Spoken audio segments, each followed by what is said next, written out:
Well, we have a Thames Barrier to protect central London from the threat of tidal flooding. And the real catalyst for that were the terrible floods of 1953, where 300 people lost their lives in the southeast of England.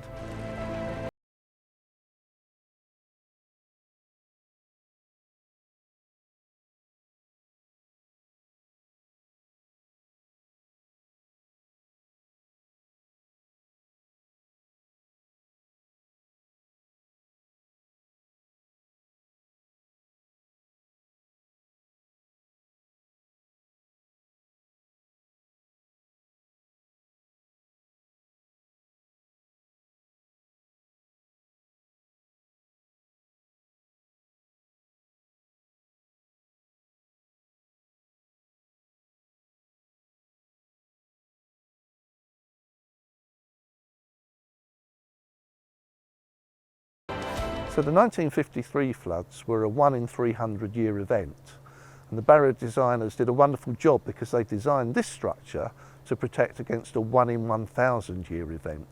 So the factor of safety is incredible, and this really does give a world-class level of flood protection.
Knew about sea level rise.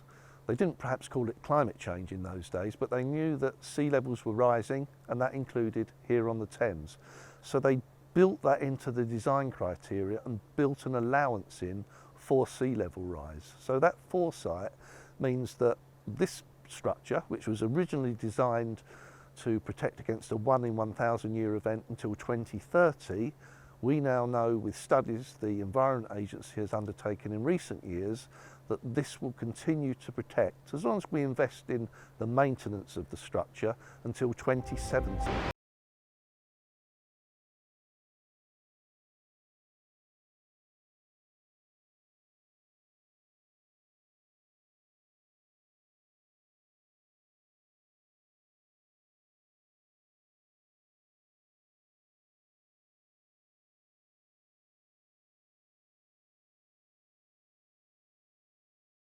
So the Thames Barrier's primary function is to protect against the threat of tidal flooding in central London.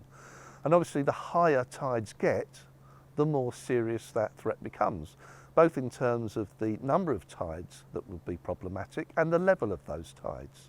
So given that we know that climate change and sea level rise is with us and will continue to be with us for many, many years, the protection that something like the barrier gives is even more important.